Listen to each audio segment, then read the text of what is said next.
Magandang umaga. Alam niyo, sabihin ko sa inyo, sa nag-harvest ng wild honeybee,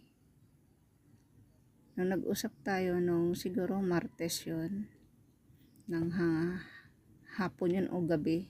Sa umaga pa lang, nakiusap ako sa isang driver ng motor dito sa barangay na pumunta sa malaking store, tanungin kung mayroon siyang tauhan na or team na marunong mag harvest ng honeybee.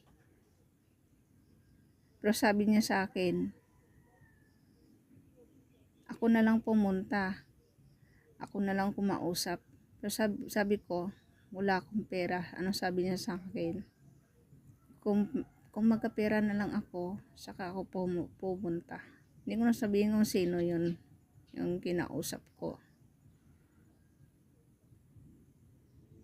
Kasi yung grocery store na yan, nakita ko rin yan sa Google Docs. Sa pag-research ko kung sinong marunong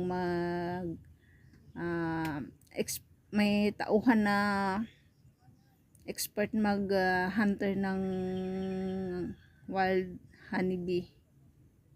Yan. Bago tayo nag-usap ng hapon na yun, kasama si Kap. Kasi si Kap